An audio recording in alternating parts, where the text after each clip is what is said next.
ሰር ጂም ራትክሊፍ ከአውሮፓ ሊግ የፍጻሜ ጨዋታ በኋላ በማንቸስተር ዩናይትድ ሰራተኞችን ያለ ርህራሄ ለመቀነስ ወስነዋል ተባለ። የሳውዲ ፕሮ ሊግ ቡድን ለብሩኖ ፈርናንዴዝ ያለውን ፍላጎት አሳውቋል። ማንቸስተር ዩናይትድ ትኩረቱን ወደ ዣን ፊሊፔ ማቴታ ማዞሩ ተገለጸ። ከሰሞኑ ከክለባችን ስለመውጣት ጋር ስሙ በሰፊው እየተያዘ የሚገኘው አሊያንድሮ ጋርናቾ በሚቀጥሉት ቀናት ከማንቸስተር ዩናይትድ ሰዎች ጋር ስለ ዝውውር ሁኔታው ሊነጋገር ነው ሲል ኤስፒኤን ዘግቧል። ከአውሮፓ ሊግ ፍጻሜ በኋላ በርካታ ተጫዋቾች ማንቸስተር ዩናይትድን ለቀው እንዲወጡ መነገራቸው ተገልጿል። እነኚህንና ሌሎች በርከት ያሉ ዩናይትዳዊ መረጃዎችን ይዘንላችሁ የቀረብን ሲሆን እስከ ፕሮግራማችን ፍጻሜ ድረስ አብሮነታችሁ አይለየን። አድማጭ ተመልካቾቻችን እንደምን ቆያችሁ? እንደተለመደው ክለባችን ማንቸስተር ዩናይትድ ላይ የሚያጠነጥኑ መረጃዎችን ይዘንላችሁ ቀርበናል። ከላይ በመግቢያችን ከጠቀስንላችሁ አርዕስተ ዜናዎች በተጨማሪም ወደ ውስጥ ሰፋ ያሉ መረጃዎችን ይዘናል። ከእናንተ የሚጠበቀው ይህንን ቻናል ሰብስክራይብ በማድረግ ቤተሰብ እንድትሆኑ ብቻ ነው። ከዛ በተጨማሪም ይህንን ቪዲዮ ላይክ በማድረግ ተደራሽነታችንን እንድታሰፉልን እየጠየቅን ዛሬ ወደ ያዘጋጀንላችሁ አዳዲስ ዩናይትዳዊ መረጃዎች እንለፍ። ማንቸስተር ዩናይትድ ከአራት ትላልቅ ሽያጮች 150 ሚሊዮን ፓውንድ ለማግኘት እንደሚፈልግ ተገለጸ። ማንቸስተር ዩናይትድ አሁንም ትልቅ ለውጥ የሚያመጡበትን የክረምት የዝውውር መስኮት ለማሳለፍ አስበዋል። ስለሆነም ከአራት ዋና የተጫዋቾች ሽያጭ 150 ሚሊዮን ፓውንድ ማግኘትን ይፈልጋሉ። የቴሌግራፍ ዘገባ እንደሚያሳየው ከአውሮፓ ሊግ ፍጻሜ በኋላ የዩናይትድ ፋይናንስ በሽንፈቱ እንዴት እንደተጎዳ ግልጽ ነው። ሪፖርቱም እንዲህ ይላል። ዩናይትድ የአውሮፓ ሊግን ማሸነፍ አለመቻሉና በሻምፒዮንስ ሊግ መሳተፍ አለመቻሉ በዚህ ክረምት ክለቡን በከፍተኛ የገንዘብ ችግር ውስጥ ጥሏል። ለምሳሌ የእንግሊዝ አራቱ የሻምፒዮንስ ሊግ ተወካዮች በዚህ የውድድር ዘመን በውድድሩ የተሳተፉት እያንዳንዳቸው በአማካኝ 79 ሚሊዮን ፓውንድ አግኝተዋል። ዩናይትዶች በዚህ የውድድር ዘመን ካለፈው ጊዜ ጋር ሲነጻጸር በ25 ሚሊዮን ፓውንድ ያነሰ ገቢ አግኝተዋል። ለሻምፒዮንስ ሊግ ማለፍ ባለመቻላቸው በማሊያ ስፖንሰር ኮንትራታቸው መሰረት ከአዲዳስ የሚያገኙትን ተጨማሪ 10 ሚሊዮን ፓውንድ ያጣሉ። ሆኖም ክለቡ በሚቀጥለው ሳምንት ከውድድር ዘመኑ ፍጻሜ በኋላ በሚያደርገው የኤዥያ ጉብኝት ላይ በሚያገኘው 8 ሚሊዮን ፓውንድ የሚካካስ ይሆናል። ብዙ ገቢ ማጣት ዩናይትድን በዝውውሩ ሊጎዳው ይችላል። ሆኖም ማንቸስተር ዩናይትድ አሁን ራሱን የሚጠግንበት ክረምት ሲሆን ክለቡ አሁን ላይ ቡድኑን ለማሻሻልና ለሩበን አሞሪም 3-4-2 አሰላለፍና የታክቲክ ፍላጎትን የሚያሟሉ አዳዲስ ፈራሚዎችን ለማቅረብ አቅዷል። ያንኑን ለማድረግ ማንቸስተር ዩናይትድ ከማርከስ ራሽፎርድ፣ ጄደን ሳንቾ እና አንቶኒ ሽያጭ 90 ሚሊዮን ፓውንድ ለማግኘት አስቧል ሲል ቴሌግራፍ ዘግቧል።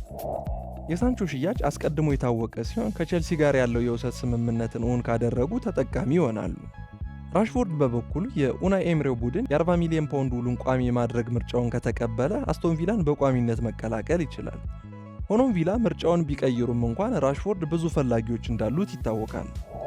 በቴሌግራፍ ላይ በወጣው መረጃ መሰረት ብራዚላዊውን ለማስፈረም ሪያል ቤቲስ አሁን ላይ ዝግጁ መሆኑን ያሳያል። ይሁን እንጂ ከሶስቱ ተጫዋቾች በላይ በዩናይትድ የሚጠበቀው ዝውውር የአሌሃንድሮ ጋርናቾ ዝውውር ነው። ጋርናቾ በክረምቱ ማንቸስተርን ለመልቀቅ ዝግጁ ሲሆን መሸጫውም እስከ 60 ሚሊዮን ፓውንድ ይደርሳል።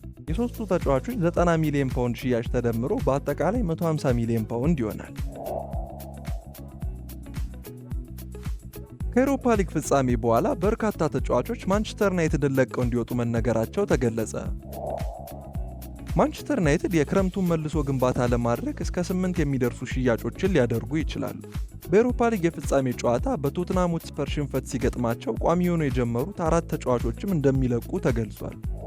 ዩናይትዶች በሊጉ ከ37 ጨዋታዎች 18ቱን ከተሸነፉበት አስከፊ የፕሪሚየር ሊግ የውድድር ዘመን በኋላ ቡድኑ በክረምቱ ትልቅ መልሶ ግንባታ ይጠብቀዋል። በዚህ ክረምት ብዙ ተጫዋቾች ኦልትራፎርድን ሊለቁ እንደሚችሉ ብዙ ግምቶች አሉ። ካፕቴን ብሩኖ ፈርናንዴዝ ወሳኝ ገንዘብ ለማምጣት ሲባል ሊሸጥ እንደሚችል ፍንጭ ተሰጥቷል። የሳውዲ ክለብ አልሂላል ለብሩኖ ፈርናንዴዝ ጥያቄን አቅርቧል። እንደ ጊሚ ስፖርት ዘገባ በቢልባኦ በነበረው የፍጻሜ ጨዋታ የአሞሪም የመጀመሪያ አሰላለፍ ላይ የነበሩት ሌሎች 4 ተጫዋቾች ከፈርናንዴዝ ይልቅ የመውጫውን በር የመመልከት እድላቸው ሰፊ ነው ብሏል። አሞሪም ካዝሜሮን፣ አንድሬ ኦናናን፣ ሉክ ሾውንና ራስመስ ሆይሉንድን ለመልቀቅ ዝግጁ ነው ተብሏል። እነኚህ ተጫዋቾች በሳምንት 935,000 ፓውንድ እንደሚያገኙ ይታሰባል። ስለዚህ እነርሱን ማሰናበት ከዩናይትድ የደሞዝ ክፍያ ላይ ከፍተኛ ጫናን ይቀንሳል። አሞሪም ለዩናይትድ ኃላፊዎች ግልጽ የሆነ ፍላጎቱን ይፋ ያደረገ ሲሆን ፍላጎቱም የሆይሉንድ ምትክ ሊሆን የሚችል አይምሬ አጥቂ እንዲያስፈርሙለት ነው። እንደሚታወቀው ሾው እና አንድሬ ኦናና በጆንሰን የማሸነፊያ ብቸኛ ጎል ተተችተዋል። ሾው በዚህ ውድድር ዘመን በጉዳት ምክንያት 12 ጨዋታዎችን ብቻ ያደረገ ሲሆን ኦናና ደግሞ በጎል ላይ በሰራቸው ደካማ ስህተቶች በበርካታ አጋጣሚዎች ቡድኑን ሲጎዳ ቆይቷል። ከነርሱ በተጨማሪም አሰልጣኙ ካዝሜሮ ላይ ጠንከር ያለ እርምጃ እንዲወሰድ ይፈልጋል። ብራዚላዊው ዩናይትድ ለፍጻሜው በሚያደርገው ጉዞ ላይ ጥሩ ነበር። እናም የአሞሪምን ሙሉ እምነት ያተረፈ ቢመስልም ከስፐርስ ጋር በነበረው ጨዋታ ብዙ ዋጋ አስከፍሏል።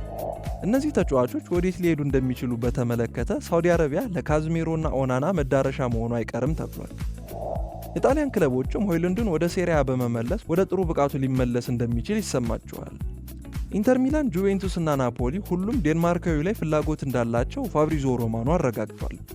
ዘገባው ሲቀጥል የኢኒዮስ ኃላፊዎች ማርከስ ራሽፎርድ፣ ጄደን ሳንቾ፣ አንቶኒ እና አሊያንድሮ ጋርናቾንም ከሚሸጡት ዝርዝር ውስጥ አስገብተዋል ብሏል። ከሰሞኑ ከክለባችን ስለመውጣት ጋር ስሙ በሰፊው እየተያዘ የሚገኘው አሊያንድሮ ጋርናቾ በሚቀጥሉት ቀናት ከማንቸስተር ዩናይትድ ሰዎች ጋር ስለ ዝውውር ሁኔታው ሊነጋገር ነው ሲል ኤስፒኤን ዘግቧል። እንደ ኤስፒኤን ዘገባ ከሆነ አሊያንድሮ ጋርናቾ ከማንቸስተር ዩናይትድ ባለስልጣኖች ጋር በክረምቱ የዝውውር ዕድል ዙሪያ በመጪዎች ቀናት ሊወያይ ነው። ወጣቱ አርጀንቲናዊ የክንፍ ተጫዋች በአሰልጣኝ ሩበን አሞሪም ስልታዊ ውሳኔዎቹ ደስተኛ እንዳልሆነ ተነግሯል። በተለይ በኤሮፓ ሊግ የፍጻሜ ጨዋታ ከተጠባባቂ ወንበር ተነስቶ 20 ደቂቃ ብቻ በመጫወቱ እጅጉን አዝኗል። ጋርናቾ ቁልፍ በሆኑ ጨዋታዎች ላይ ባሳየው ሚና ቅር እንደተሰኘና አሁን ከኦልትራፎርድ ለመውጣት እያሰበ እንደሆነ ምንጮች ተናግረዋል። የእርሱ ተወካዮች አማራጮችን ለመገምገም ከተለያዩ ክለብ ሰዎች ጋር ይገናኛሉ ተብሎም ይጠበቃል። ዩናይትዶች በዚህ ክረምት ለሽያጭ ክፍት እንደሆኑ የተዘገበ ሲሆን ቸልሲና ናፖሊ ሁለቱም ጉዳዩን በቅርበት እየተከታተሉ ይገኛል። የሳውዲ አረቢያ ክለቦችም በተጫዋቹ ላይ ፍላጎትን አሳይተዋል። ዩናይትድ የሻምፒዮንስ ሊግ ቦታን ማጣታቸው 100 ሚሊዮን ፓውንድ ገቢ አሳጥቷቸዋል። ሆኖም ግን የክለቡ አካዳሚ ምርት የሆነውን ጋርናቾን መሸጥ በትርፍና ዘላቂነት ሕጎች ላይ ንጹህ ትርፍን ያመጣላቸዋል። ይህ ታዲያ በክረምቱ ቡድኑን እንደገና ለመገንባት ይረዳቸዋል። ይሁን እንጂ ማንኛውም ዝውውር ምክንያታዊ አቅርቦት እንደሚያስፈልግና ዩናይትድ ጋርናቾን እንዲለቅ እንደማያስገድደው ምንጮች አረጋግጠዋል። ጋርናቾ ኮንትራቱ እስከ 2028 ድረስ የሚቆይ ሲሆን ለተጨማሪ ዓመት የማራዘም አማራጭም አለው። ሩበን አሞሪም አሁንም በጋርናቾ ታክቲካል ዝግጅቱ ውስጥ ያለውን ሁኔታ ይገመግማል ተብሎ ይጠበቃል። ነገር ግን የውስጥ አዋቂዎች እንደሚጠቁሙት በተጫዋቹና በአሰልጣኙ መካከል ያለው ሁኔታን በድጋሚ ለማስተካከል አስቸጋሪ ሊሆን ይችላል ብለዋል። በተለይም ተጫዋቹ በጥር እንዲለቅ አሰልጣኙ መፈለጉ ጋርናቾን አሁንም አስቆጥቷል። አሞሪም በጋርናቾ ያን ያህል እምነት እንደሌለው ይታወቃል። ይህም ለተጫዋቹ መልቀቅ አንድ ምክንያት ሊሆን እንደሚችል ተጠቁሟል። ማንቸስተር ዩናይትድ ትኩረቱን ወደ ዣን ፊሊፔ ማቴታ ማዞሩ ተገለጸ። ማንቸስተር ዩናይትዶች የክሪስታል ፓላሱን ኮከብ ዣን ፊሊፔ ማቴታን ለማስፈረም እያሰቡ እንደሆነ ዘገባው አመልክቷል። ዩናይትዶች በዚህ ክረምት አጥቂ ለማስፈረም መፈለጋቸው ግልጽ ነው። ራስመስ ሆይሉንድ በዚህ የውድድር ዘመን በሊጉ 4 ግቦችን ብቻ ያስቆጠረ ሲሆን ከደጋፊዎችና ተንታኞች ትችት ከማስተናገዱን ባለፈ ለክለቡ የአጥቂዎች መምጣት ግዴታ እንዲሆን አድርጓል።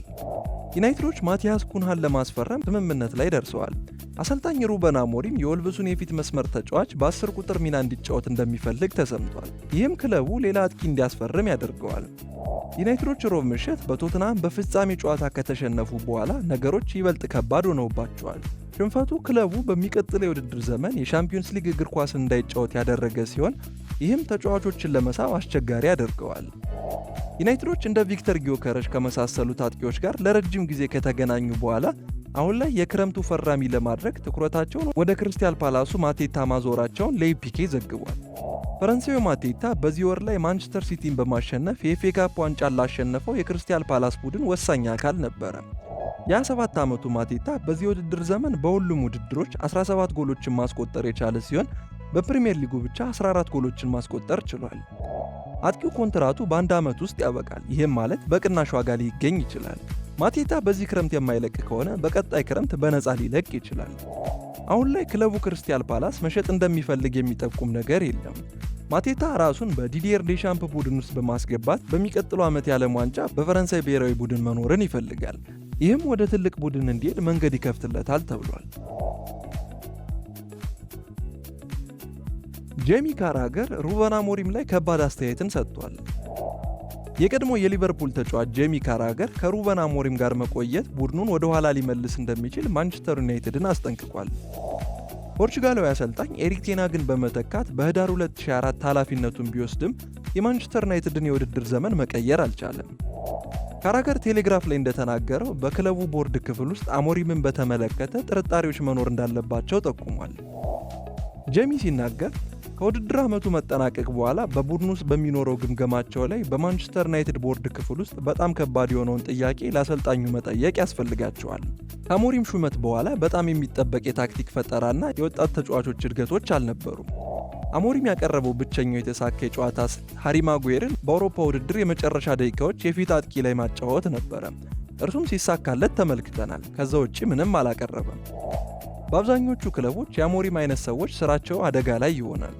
በዩናይትድ ውስጥ ቦርዱ ጨካኝ ሳይሆን አሳዛኝ ነው የሚመስለው። ከቅድመ ውድድር ዘመን በኋላ ምንም የመሻሻል ምልክት ከሌለ ይህ አሰልጣኝ አይቆይም ብሏል። ካራገር አክሎም እስካሁን የራትክሊፍ ዘመን ውሳኔዎች መጥፎ ነበሩ። ቴን ሃግን ለማባረር ተቃርበው ነበር፣ ነገር ግን የኤፍኤ ካፕ ዋንጫን ስላሸነፈ ስራው ቀጠለ። አሞሪምም ካስደንጋጩ የፍጻሜ ጨዋታ በኋላ በክረምቱ ሊደገፍ ይችላል። አሰልጣኙ አሁንም በዩናይትድ እምነት እያገኘና ከተጠበቀው በላይ ተስፋ እንደተጣለበት ይሰማዋል። ነገር ግን በማንቸስተር ትንሽ ነገሮች ከተበላሹበት እንደሚሰናበት ሊያውቅ ይገባል ሲል ተናግሯል። የሳውዲው ቡድን ለቡርኖ ፈርናንዴዝ ያለውን ፍላጎቱን አሳውቋል። ከሰሞኑ ማንቸስተር ዩናይትድ እና ቡርኖ ፈርናንዴዝ መለያየታቸው እውን ሊሆን እንደሚችል በሰፊው እየተዘገበ ሲሆን የተጫዋቹ ዋና ፈላጊ አል ሂላል ውሳኔያቸውን በቀጣይ ቀናት ያሳውቃሉ ተብሏል። በአውሮፓ ሊግ የፍጻሜ ጨዋታ ሽንፈት ያስተናገደው ማንቸስተር ዩናይትድ አስከፊ የውድድር ዘመንን አሳልፏል። የሻምፒዮንስ ሊግ እግር ኳስ ውድድር ማጣት ክለቡን ወደ 100 ሚሊዮን ፓውንድ ተጨማሪ ገቢ አሳጥቶታል። ዩናይትዶች አሁንም ለሩበን አሞሪም 3-4-2 አሰላለፍና የታክቲክ ፍላጎት የሚስማሙ አዳዲስ ተጫዋቾችን ለማስፈረም ዝግጁ ናቸው። ክለቡ ከአራት ዋና ዋና ኮከቦች ሽያጭ 150 ሚሊዮን ፓውንድ ዋጋ ለማግኘት ይፈልጋሉ የሚል መረጃን ቴሌግራፍ እንዳጋራ ከላይ ዘግበንላቸዋል። የሳውዲ አረቢያ ቡድን ኢላማ የሆነው የክለቡ ካፕቴን ቡርኖ ፈርናንዴዝ ምንም እንኳን ከክለቡ መልቀቅ እንደማይፈልግ ቢናገርም በፋይናንስ ምክንያቶች ክለቡ ገንዘብ ለማግኘት ከወሰኑ የዩናይትድን ውሳኔ እንደሚቀበል አምኗል። ታማኙ የዝውውር ዘጋቢ ቤን ጃኮብስ እንዳለው አል ሂላል ለፈርናንዴዝ ፊርማ እየተንቀሳቀሰ መሆኑን በድጋሚ አረጋግጧል። ክለቡ ሰኔ 14 በሚጀመረው የክለቦች የዓለም ዋንጫ ላይ የተጫዋቹን ፊርማ በማግኘት ለመጫወት ዝግጁ እንዲሆን ይፈልጋል። የክረምት የዝውውር መስኮት በዚህ ዓመት ከወትሮ ቀደም ብሎ በሰኔ 1 ላይ ይከፈታል። ቤን ጃኮብስ ሲናገር አል ሂላል ቡርኖ ፈርናንዴዝ እንደሚፈልግ ምንም ጥርጥር የለውም። እርሱ ዋነኛ ኢላማቸው ነው። ለጥቂት ሳምንታት ሲሞክሩ ቆይተዋል። በአል ሂላል በኩል አጣዳፊነት አለ፣ ምክንያቱም ቡርኖ ፈርናንዴዝን ለዓለም ክለብ ዋንጫ በቡድኑ ውስጥ ለማጫወት ይፈልጋሉ። ከአል ሂላል በኩል ለተጫዋቹ የ3 ዓመት ኮንትራት ቀርቦለታል፣ ነገር ግን ለማንቸስተር ዩናይትድ ምንም አይነት ጥያቄ አልመጣም።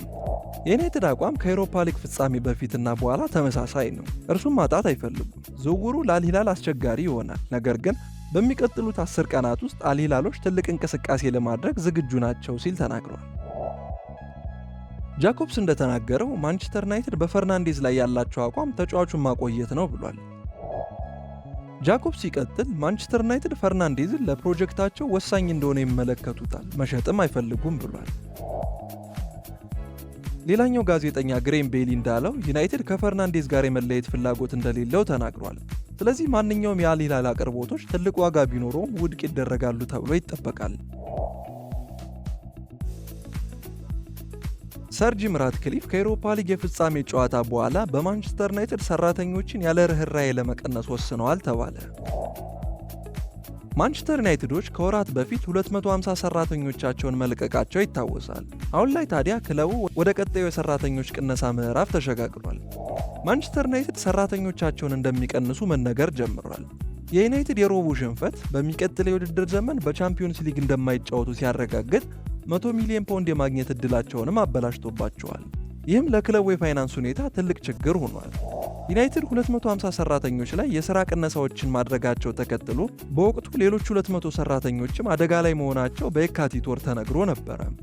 አሁን ላይ ታዲያ ዴይሊ ሜል እንደዘገበው ሰር ጂም ራትክሊፍ እና የክለቡ አለቆች ከወራት በፊት ማስጠንቀቂያ ለሰጧቸው ሰራተኞች በዚህ ሳምንት ስለወደፊት ዕጣ ፈንታቸው ለማሳወቅ ወስነዋል ሲል ዘግቧል።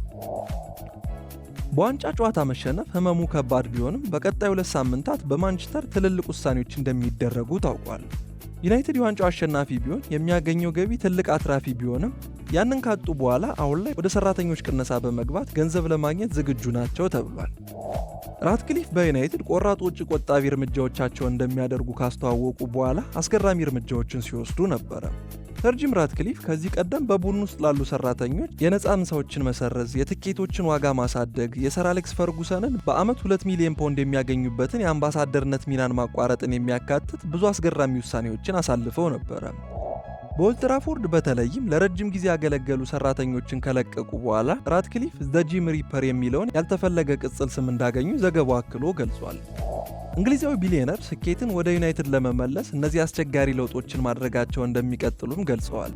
ክለቡ የፍጻሜው ሽንፈት ህመም እስኪቀንስ ከመጠበቅ ይልቅ አሁን ላይ እርምጃ ለመውሰድ ወስኗል ተብሏል። አድማጭ ተመልካቾቻችን ለዛሬ ያዘጋጀንላችሁ ዩናይትዳዊ መረጃዎች እኛን ይመስሉ ነበረ። በቀጣይ የመረጃ ጊዜዎቻችን እስክንገናኝ ድረስ ለዚህ ዩቲዩብ ቻናል አዲስ ከሆናችሁ ሰብስክራይብ በማድረግ ቤተሰብ እንድትሆኑ በአክብሮት እንጋብዛለን። ከዛ በተጨማሪም ይህንን ቪዲዮ ላይክ በማድረግ ፕሮግራሞቻችንን እንድታበረታቱልን እየጠየቅን በቀጣይ ቪዲዮ እስከምንገናኝ ድረስ መልካም ጊዜ፣ መልካም ቆይታ።